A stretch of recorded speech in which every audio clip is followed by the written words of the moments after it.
se hacen depósitos de $10,000 para arriba. Entonces lo que hacen es depositar menos de $10,000, $9,900, $9,000, $8,000, etc. Y ese monto es el que evita que precisamente se detecte se haga ese registro de operación sospechosa, como se llama en la nomenclatura de la unidad de investigación financiera. Entonces, esto también, o esta primera etapa también se conoce como el pitufeo o smurfing, es decir, retasean el dinero para poder incluir. Obviamente esto depende de la magnitud del dinero que pretendan lavar o de que pretendan introducir en la economía. Esta etapa también se transforma no solamente dinero en efectivo, sino también en cheques de gerencia, en cheques de viajero, en instrumentos negociables mediante el sistema financiero, cambian billetes de baja denominación por otros de mayor denominación, viceversa. Se deposita dinero en efectivo en diferentes cuentas bancarias que pueden ser mancomunadas, independientes, en varias entidades financieras.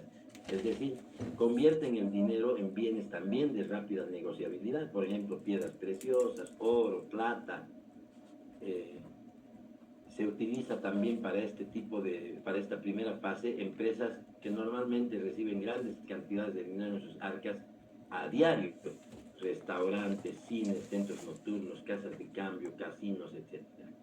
Es decir, que los dineros mal habidos se convierten en bienes también como barcos, casas, automóviles, motos, yates, terios, como hemos visto en el caso del narcotraficante que mató policías en Santa Cruz, que obviamente estaban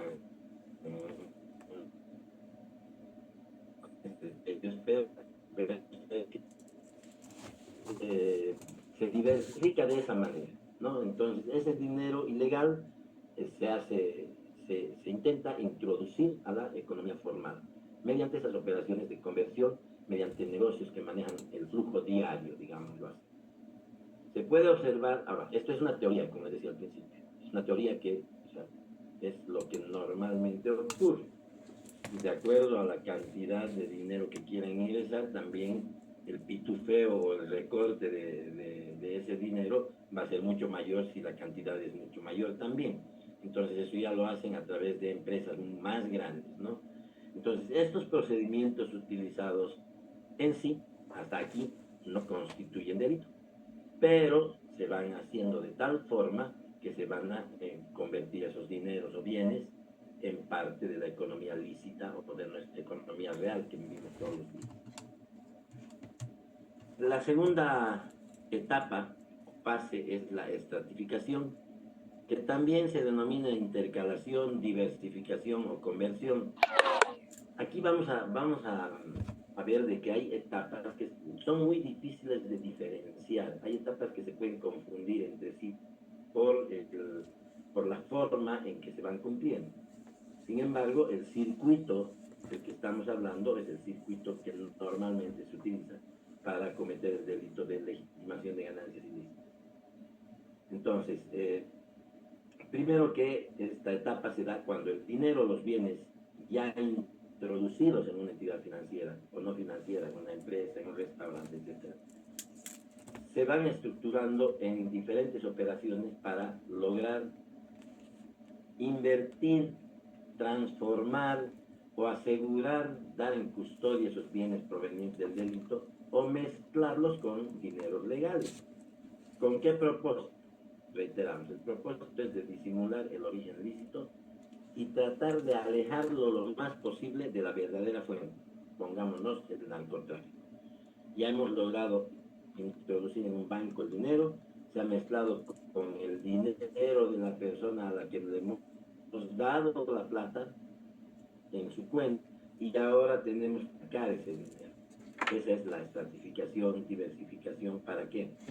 Este dinero ya ha entrado al circuito financiero y ahí se realizan los movimientos, retiros y depósitos de una cuenta a otra y vamos alejando de esa manera, erradicando y distanciando cualquier nexo entre ese dinero y la verdadera fuente que es el narcotráfico, en nuestro ejemplo.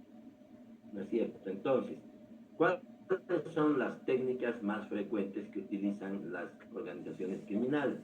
Las técnicas más comunes o frecuentes es crear empresas offshore, es lo que hablábamos ayer. También mandar el dinero a paraísos fiscales. ¿Por qué? Porque ese dinero en esos países, en esos paraísos fiscales, las cuentas no tienen nombre y apellido, las cuentas son un número, un código, que ni al banco le interesa el nombre del dueño de la cuenta, porque no tienen necesidad de saberlo, son paraísos fiscales, son cuentas en lugares donde hay exenciones de impuestos, etcétera. Ni al banco le interesa ni al Estado en que se encuentran esas cuentas, ¿no es cierto? Entonces es fácil introducir los capitales y que no se sepa de quién son esos capitales. Entonces, ¿qué ocasiona eso?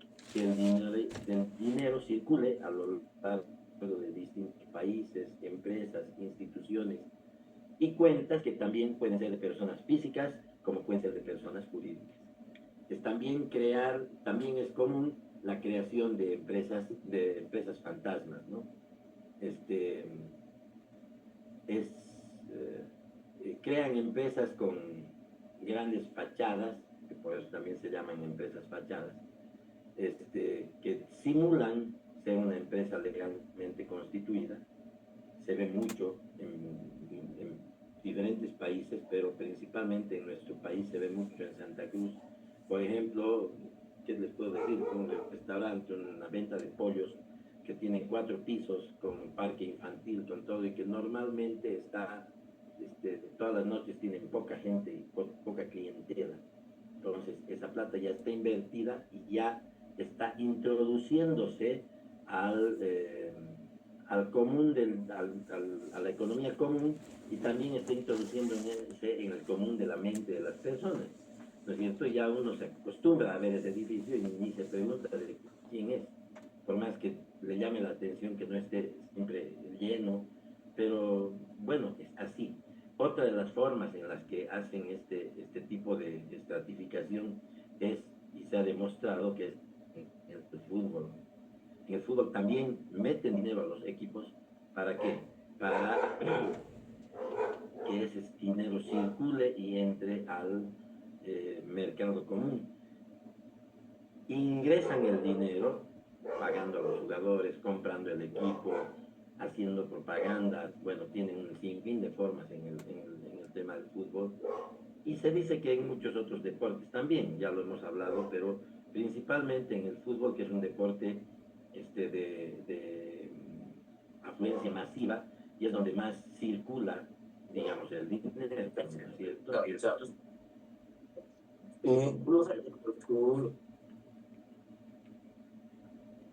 Colega Flores, por favor, si puede apagar su micrófono. Gracias. Esas son las formas en las que la facilidad que dijimos que otorgan tanto los paraísos fiscales como el anonimato del que hemos hablado y la rapidez de las transacciones que se puede hacer hoy, que con solamente hacer un clic en la computadora o en el celular se pueden hacer transferencias de distintos montos, es fácil para las empresas o para la delincuencia transnacional organizada, incluso para la delincuencia más pequeña, más volúmenes, se hace más fácil esa situación, ¿verdad? Y por último viene la tercera etapa, que es la integración o inversión. ¿En qué consiste esta etapa? Consiste en introducir el dinero de todo ese aislamiento financiero a actividades que al parecer fueron lícitas. El dinero que fue de origen ilícito o de actividades delictivas se lo utiliza ya en acciones financieras de apariencia de ser legítimas. Aquí ya se hacen préstamos, reventa de bienes de todo tipo, el justiciero para la justificación para ti.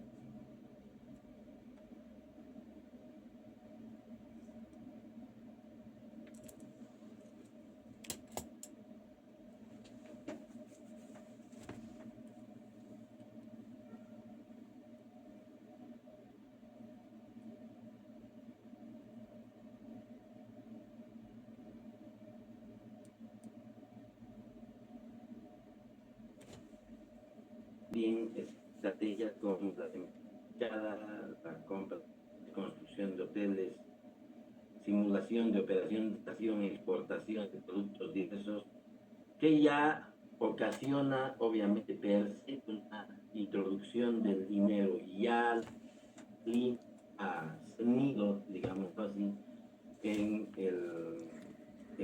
la economía común normal. Entonces, de dinero, legitimación de ganancias ilícitas, blanqueo de capitales, tienen como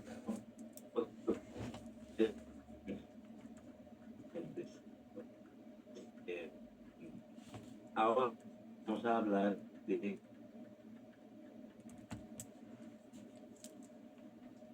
la legitimación de ganancias ilícitas en nuestro país. Vamos a hacer un poco de historia para que conozcamos cómo es que la legitimación de ganancias ilícitas se ha introducido en el Código Penal. En Bolivia, en 1990, ya mediante la ley 1159, se aprueba la Convención de las Naciones Unidas contra el Tráfico de Estupefacientes y Sustancias Psicotrópicas. Esto es adoptado por la Conferencia de las Naciones Unidas, celebrada en Viena, y en base a ello, en 1997 se sanciona la Ley de Modificación del Código Penal. Hablamos de la Ley 1768, y ya que dispone en su artículo 2 que se incluya en el Código Penal el régimen penal y administrativo de la legitimación de ganancias ilícitas. El año 2010, ya con la finalidad de continuar esta lucha que, bueno, viene ya, como les explicaba, de países foráneos contra el lavado de activos, la Asamblea Legislativa sanciona la ley Marcelo Quiroga Santa Cruz. De modo que el 31 de marzo de 2010 se establece ya el delito de legitimación de ganancias ilícitas como un delito vinculado a los delitos de corrupción. Luego, continuando con esta lucha normativa contra el lavado de activos, en 2011 se sanciona la ley 170, que ya empieza a modificar el primer párrafo del 185 bis.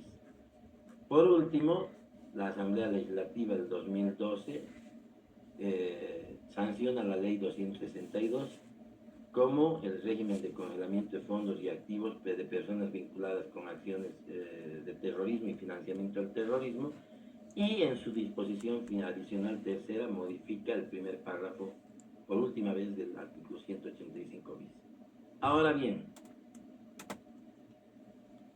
el delito de legitimación de ganancias ilícitas es un delito doloso, es un delito culposo. Bueno, es un delito doloso en aplicación de lo establecido en los artículos 13 y 14 del Código Penal. ¿Por qué es un delito doloso? Porque no puede ser culposo, tomando en cuenta que primero los delitos culposos tienen una nomenclatura específica, y es delito doloso porque se encuentra dentro de los delitos vinculados a acciones hasta de lesa humanidad. Entonces, siempre tiene que haber un dolo, ya sea un dolo directo o sea un dolo eventual, pero sí hay un dolo, y vamos a explicar enseguida por qué puede ser el dolo eventual. Es dolo directo porque ya se sabe, ¿no es cierto? La persona de manera directa sabe que está cometiendo un ilícito y trafica con drogas y definitivamente obtiene ganancias de ese tráfico ilícito y pone ese dinero en circulación. Ahí está la conducta dolosa, ¿no es cierto?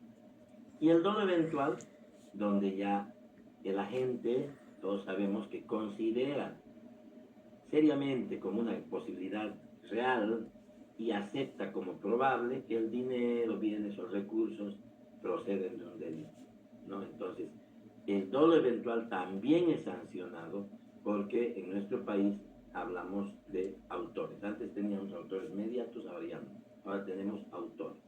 Entonces, no siempre, como lo vamos a ver más adelante cuando estemos analizando una sentencia constitucional, no siempre el que comete el delito precedente, en este caso el narcotráfico, es el que comete el delito de legitimación de ganancias ilícitas. Vayan pensando bien en esa situación que les acabo de mencionar, porque esta situación va a ser propia de la tarea que les voy a dar hoy.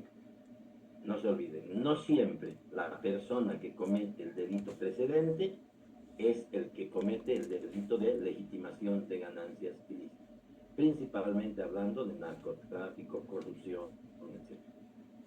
Entonces, la figura del lavado de activos tiene como presupuesto básico para su ejecución desde el punto de vista normativo, de la parte dogmática de nuestro Código Penal, el grado de conocimiento con el que actúa el sujeto activo. Es decir, el saber, querer, entender, conocer, apreciar y tener en la mente de que sí está cometiendo un delito y esa persona sabe que el objeto material de ese delito tiene origen ilegal. Entonces, a ver, como a manera de ejemplo, el vecino, una persona X, que es taxista, ¿no? De un día para otro aparece con un auto nuevo, su casa, en su casa construye un edificio y se acerca a cualquiera de nosotros y nos ofrece un préstamo sin interés. Nos dice, yo te voy a prestar $20,000 para que pongas una tiendita, en el barrio no hay tiendas y yo quiero que pongas una tienda, que prosperes junto a mí, que no sé qué, no sé cuántos, yo he tenido una suerte con mi taxi, para de contar. Yo acepto ese dinero, pongo la tienda, pongo en circulación el dinero del vecino, que le voy a ir pagando mes a mes y no voy a sentir cuando termine de pagarlo. En este caso, el agente de la legitimación de ganancias ilícitas soy yo. El que ha cometido el delito precedente es el vecino, el taxista. Pero aquí, en ese orden de ideas, la jurisprudencia española es sabia. Utiliza un concepto que lo ha convertido en un principio que se llama el principio de ignorancia deliberada. Este principio de ignorancia deliberada tiene que ver con el dolo eventual. Y este dolo eventual, les reitero, es suficiente para situarse en esa situación, para ponerse en esa situación de ignorancia deliberada. ¿No es cierto? Quien pudiendo y debiendo conocer la naturaleza del acto, no obstante ello, presta su colaboración y se hace partícipe de esa colaboración, obviamente se va a hacer acreedor de las consecuencias penales de su accionar. ¿No? Ahí entra este principio de ignorancia deliberada que permite en las circunstancias de cada caso concreto, obviamente este es un simple ejemplo que les daba, obviamente de acuerdo a las circunstancias del caso concreto, deben inferir, esa persona tiene que inferir razonablemente lo anormal de la conducta de su vecino, ¿no es cierto? O sea, ha visto que un taxista de un día para el otro hace un edificio, lo construye muy rápido, se compra un auto último modelo, empieza a gastar plata y encima viene y le ofrece un crédito, un préstamo. Entonces, no tiene la certeza de qué se trata, pero sí supone que se trata de un acto ilícito, ¿no es cierto? A no ser que el vecino le haya mostrado el billete de lotería anteriormente y le diga que se sacó la lotería con eso. Entonces ahí se pierde ese principio de ignorancia deliberada. Se llama precisamente ignorancia deliberada porque deliberadamente uno se hace al OPA, en palabras comunes, con el perdón de la expresión, se hace el tonto y dice, ay caramba, voy a ayudar a este tipo, ¿qué me importa? Entonces, venga la plata, yo voy a disimular el origen ilícito del dinero, voy a encubrir, voy a ocultar. A mí no me interesa lo que se haya dedicado mi vecino, pero yo voy a hacerlo.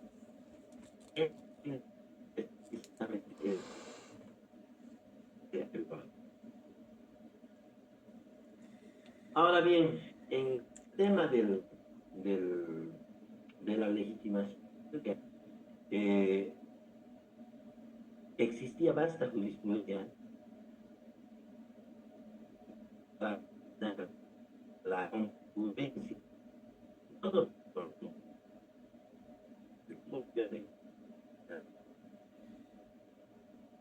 exigir la sentencia condenatoria ante el. O sea, esto ha habido una serie de decisiones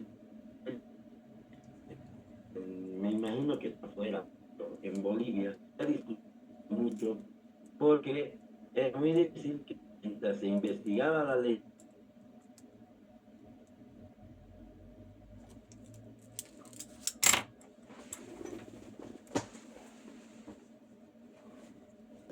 se estaba haciendo la investigación del delito de legitimación de ganancias ilícitas, era muy difícil lograr la sentencia condenatoria ejecutoriada del delito precedente. Imagínense, un delito de corrupción o vinculado a la corrupción, un delito de narcotráfico, tener sentencia condenatoria ejecutoriada hasta que ha salido del Tribunal Supremo de Justicia, pues el otro delito ha podido pasar cualquier cosa y era muy difícil porque tenía que paralizarse la investigación. Entonces, ¿qué ha dicho el Tribunal Supremo? El Tribunal Supremo ha dicho que no hay necesidad de sentencia anterior del delito precedente. Entonces, ¿qué significa esto?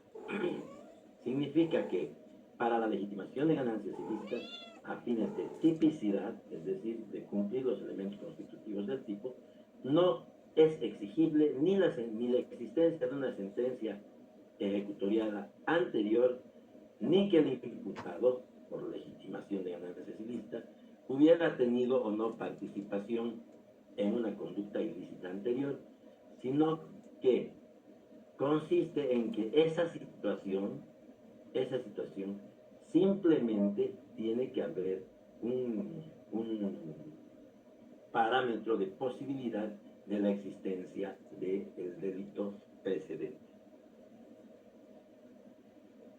Entonces,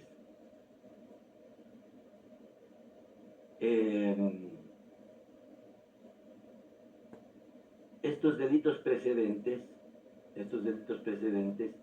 solamente tienen que tener una vinculatoriedad con el hecho de la legitimación de ganancias ilícitas. Es decir, el fiscal tiene la obligación de demostrar el hilo conductor entre el delito precedente y la legitimación de ganancias ilícitas. No es preciso que tenga una sentencia condenatoria ejecutorial, ¿no? A ver, es muy difícil que para la prueba y la acreditación el juez tenga que esperar una sentencia del delito precedente cuando hay, a través de la sana crítica, a través de la demostración de la verdad material, se puede vincular el delito de legitimación con cualquiera de los delitos precedentes, ¿no es cierto? Entonces el juez, en esa sana crítica, en la interpretación de la norma, la valoración de la prueba, tiene que hacer esa interpretación y valoración integral del acervo probatorio. Aquí no hay, ni siquiera es imprescindible que en esa valoración el juez pueda establecer de manera obligatoria esas actividades subyacentes que hubieran ocurrido en determinadas condiciones de tiempo, modo y lugar. Es decir, no tenemos que demostrar cuándo se ha cometido el delito de corrupción, cuándo se ha cometido, cuándo, dónde y por quiénes se ha cometido el delito de narcotráfico. Simplemente es suficiente establecer el origen directo o indirecto, ilícito, de los bienes que están juzgándose en el delito de legitimación de ganancias ilícitas. A ver, vean ustedes, un caso emblemático que hemos tenido en Bolivia es el caso de Gabriela Zapata, ¿no es cierto? Que todos lo hemos visto y lo hemos vivido bueno, por la prensa, seguramente, o quizá muchos de ustedes han podido también participar de alguna manera en un caso. Si alguno de ustedes lo ha hecho, por favor, sería interesante escuchar. Bien. Los delitos precedentes también se dan delitos fuentes, delito predicado, delitos determinantes. ¿Qué son? Son esos ilícitos previos que anteceden o de las que nace el delito de legitimación de ganancias ilícitas. y se constituyen precisamente en esa génesis o nacimiento del producto de la legitimación, que luego será camuflado, ocultado, introducido en la economía formal.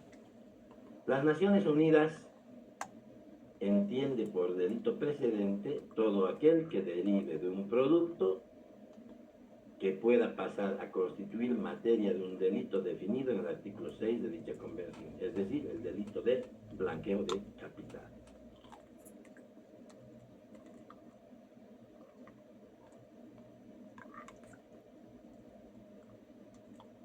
Bien, ¿cuáles son los delitos precedentes?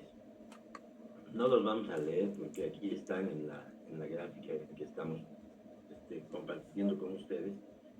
Vean ustedes el delito, el artículo 185 bis del Código Penal y van a ver cuán diversos son los delitos con los cuales puede vincularse a la legitimación de ganancias ilícitas.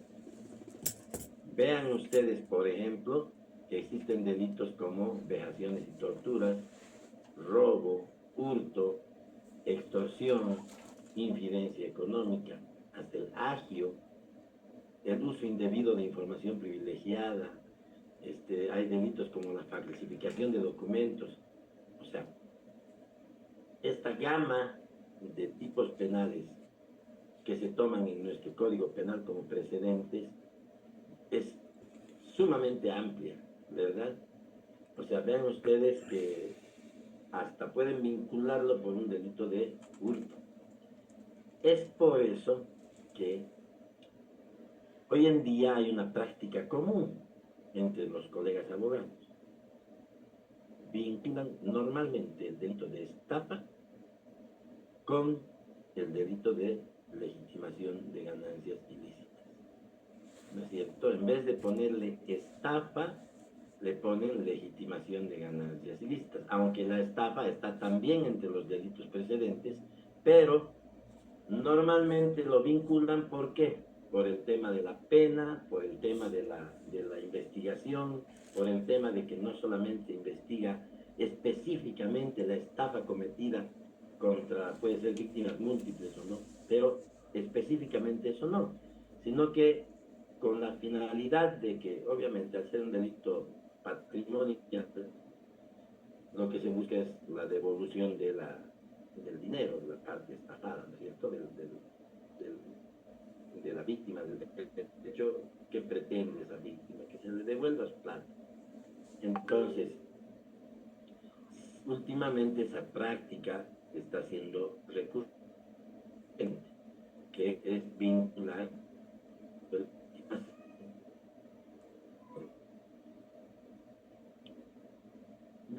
bien, para lo que hablábamos, este señor Luis Flavio Gómez nos dice que no es preciso que se descubra la autoría del crimen anterior, lo que la ley exige es la, eh, la demostración, por lo menos en indicio de un crimen. Ahora bien, esta sentencia constitucional número 038, considérenla, por favor, tómenla muy en cuenta. Esta sentencia constitucional 038-2018, el 12 de septiembre, establece primero que no es necesario tener sentencia condenatoria ejecutoriada sobre el delito. Es una inversión. Voy a pedir, por favor, el tiempo.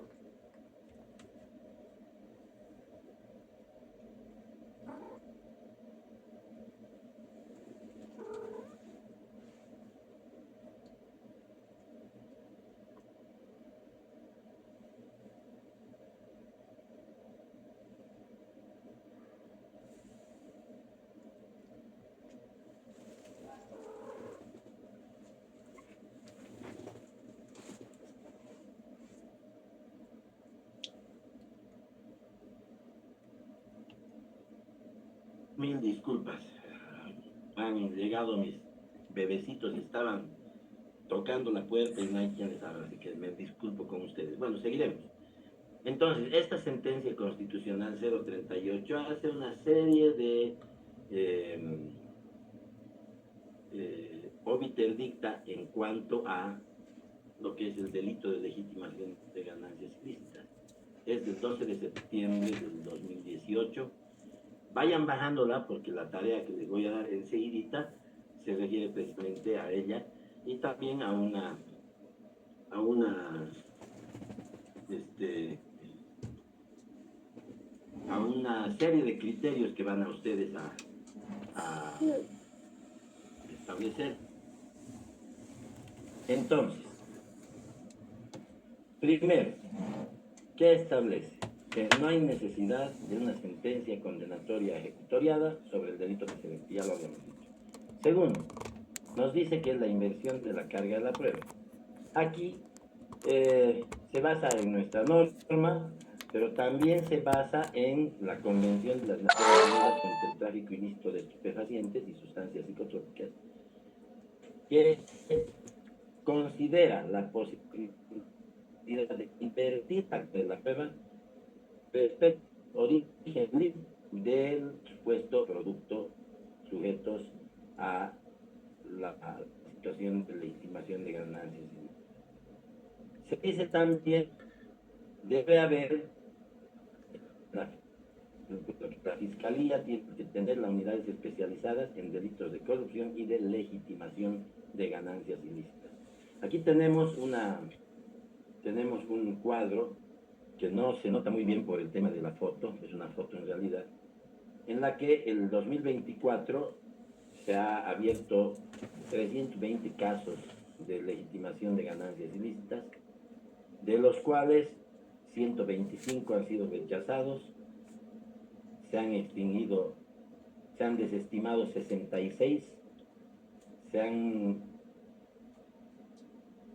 sobreseído 29, es decir, a ver, vean ustedes la estadística de que en realidad la legitimación de ganancias ilícitas en general en todos los departamentos de Bolivia son muy pocos los casos que han llegado a juicio oral. El 2025 lo propio. Entonces, vean ustedes que el 2025 se han abierto 122 casos, 70. ¿No vas a comer? Doctora Bilbao, por favor, le pido ponga en silencio su dispositivo. Entonces les decía que las estadísticas son muy bajas en cuanto a el producto fructífero de una investigación por legitimación de ganancias ilícitas.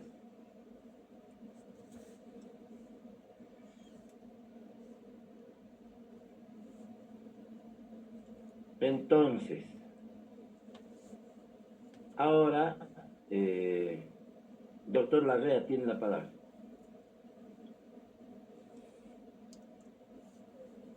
Está pidiendo la palabra doctor Johannes Larrea. Así es, doctor, muy buenas noches. Doctor, una consulta. La sentencia constitucional era la 0038 quebrado 2018, ¿verdad?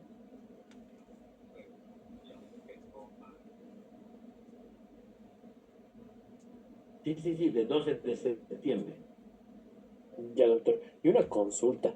En este caso, el tema de la inversión de la prueba no consolidaría una vulneración al derecho al debido proceso dentro de los presentes casos, en caso de legitimación de ganancias ilícitas, considerando que siempre la carga de la prueba tiene que ser por parte del Ministerio Público, de la parte víctima en estos casos, ¿no? Eso lo ha establecido también la Convención Americana, o bueno, esa convención citada dentro de esta sentencia, o solo ha sido algo que ha citado o algo que ha dispuesto el Tribunal Constitucional al momento de emitir dicha sentencia, doctor.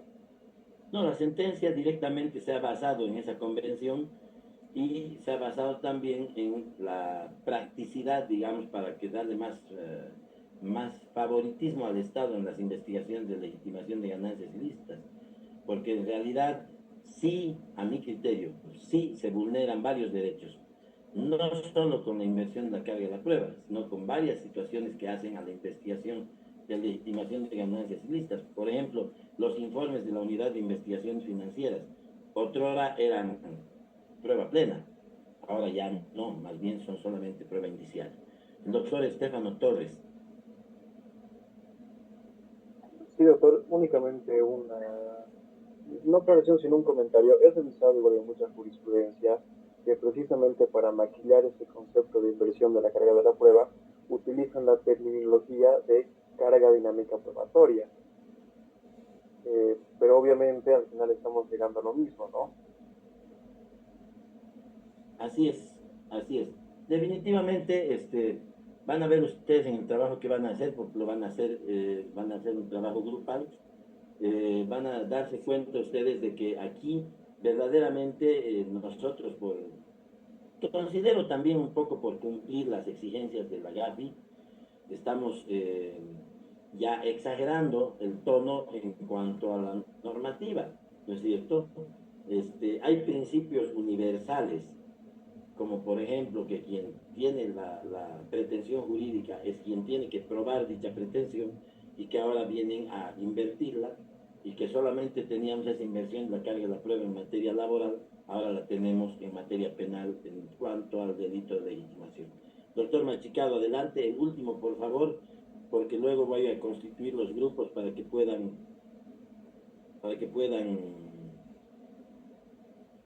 participar de la tarea que ya está en plataforma. Adelante, doctor. Gracias, gracias, doctor. Muy rápido el comentario, doc. Una colega con la que recién me encontré no me comenta que a su cliente la habían acusado por el delito de legitimación de ganancias ilícitas, siendo que a ella le han encontrado con dinero, ella es peruana, le han encontrado con dinero en la frontera. Lastimosamente los policías un poco reticentes se han puesto a esto, la señora se ha puesto nerviosa, oculta el dinero y han agarrado y le han metido el delito, ¿no? En la acusación de legitimación de ganancias ilícitas. Con lo que usted nos dice, los precedentes y todos los antecedentes, mi parecer, no correspondía porque tampoco estaba haciendo, más la señora se dedicaba a un comercio, doctor, ¿no? Y el hecho de que la hayan acusado, le hayan imputado, incluso le hayan aplicado medidas cautelares, me parecía sumamente excesivo. Y también se va a lo que usted decía, doctor, a un principio, que no existen esos fiscales especializados, ¿no? Que debían de haber analizado bien todo ese contexto para haber llegado hasta ese extremo. Ese comentario, doctor, muy corto, gracias. Muy bien, muchísimas gracias, es verdad. A ver, ¿qué es lo que hemos venido diciendo desde la primera clase? Que necesitamos especialización. Esa especialización va a dar seguridad jurídica. A esta señora que usted dice, tienen que vincular, ese caso no va a caer, porque tienen que vincularla con alguna actividad. O sea, no es que le va a demostrar ella hacer dos hijas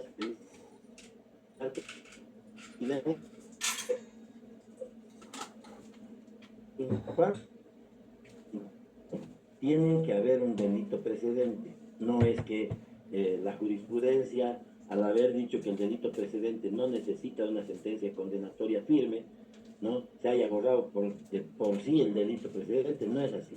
El delito precedente tiene que existir, tiene que haber y tiene además que estar por lo menos indiciariamente vinculado a la legitimación. A ver, esta señora, resulta que es peruana, sí, y se la ha agarrado en Bolivia, pero en el Perú ella había sido la jefa de aduana. Muy bien, ahí la podemos vincular, porque la legitimación la estaba cometiendo en Bolivia. Pero si no hay ninguna vinculación, entonces ahí va a caer el caso. Más aún si la señora demuestra que no tendría por qué hacerlo, pero en este caso sí tiene que hacerlo, por el tema de la inversión de la carga probatoria, sí tendría que hacerlo, demostrar de que ella es comerciante y que su comercio es próspero y que a través de ese comercio es que ha logrado obtener esa cantidad de dinero y que está viniendo a comprar X o Z producto, o habrá vendido X o Z producto en Bolivia y estaba retornando a su país con el dinero. Bien, voy a pasar a conformar los grupos. Doctor Vázquez, si quiere intervenir, por favor, hágalo violentamente. Le agradezco mucho. Doctor, va a disculpar, es que no quiero quedarme con la incógnita. Yo estoy llevando varios casos relevantes en Oruro delitos de narcotráfico, y allá de oficio los fiscales a cargo de esa dirección abren el tema del delito del LGI, lo que son las ganancias ilícitas, de oficio, ¿no? Y tengo dos de los casos que ya están con acusación formal. Y uno, lo que me llama la atención, doctor, es que en uno de los casos, en el delito presidente, en el delito de tráfico de sustancias controladas, uno de los acusados o de los imputados ha salido con sobreseimiento. En este caso ya no existe el delito presidente. Pero sin embargo, posterior a ello se ha aplicado la audiencia de medidas cautelares y por lo tanto esa resolución para poder enervar el presupuesto material se ha presentado como una prueba que no existe, que no hay una vinculación directa con el delito presidente y con el tema del delito de legitimación de ganancias ilícitas. Pero no se ha sido tomando en cuenta su criterio de la autoridad jurisdiccional indica que este delito es autónomo, por lo tanto nada tiene que ver con el delito presidente. Eso sí es correcto, no es correcto, simplemente eso era mi consulta. Muchas gracias. Sí. Evidentemente, el Tribunal Supremo de Justicia igual ha determinado que el delito de legitimación de ganancias ilícitas es autónomo. ¿Pero qué quiere decir autónomo? Esa autonomía no es que está totalmente desvinculado de los delitos precedentes, no, es autónomo en su juzgamiento. Es precisamente lo que decíamos, no se precisa, no se necesita, no es imprescindible que se tenga la sentencia en el delito precedente o que se tenga demostrado el delito precedente para poder condenar por legitimación de ganancias ilícitas. Es autónomo en su juzgamiento. Es decir, que no necesita juzgarse conjunta, separada. El delito de legitimación se investiga autónomamente de los otros delitos, pero sí tiene que existir el delito precedente, aunque sea de manera indiciaria. Esa es la autonomía del delito de legitimación de ganancias. Doctor Torres, por favor, el último intervenir, no nos va a dar tiempo, bueno, no les va a dar tiempo a ustedes para hacer el trabajo. Doctor, si una pregunta corta que no me quedó claro, no lo pude escuchar. El tema de la ignorancia deliberada, ¿se aplica o no en Bolivia? No pude escuchar esta parte que hubo referencias de internet. Ya, el principio de ignorancia deliberada es un principio que rige más en España. Aquí en Bolivia, está vinculado a el dolo eventual. El dolo eventual, que sabemos todos que es la posibilidad que se genera en la mente del autor de que está cometiendo un ilícito, en este caso que sabe que el dinero que va a recibir, en el ejemplo que hemos dado, sabe que el dinero que va a recibir es un dinero ilegalmente obtenido, lo presume, pero se hace al ignorante deliberadamente, o sea, se hace, como decíamos vulgarmente, se hace al opa, ¿no? Se hace al de la vista gorda, también se dice. Entonces, a él no le interesa, ¿por qué? Porque va a ganar plata con el dinero que se le entregue y obviamente como autor, ¿por qué? Porque sí es autor del delito de legitimación de ganancias ilícitas, introduciendo como fundamento precisamente el dolo eventual. Bien, ahora por favor todos atentos. Voy a leer los grupos. Los he dividido en 6 grupos.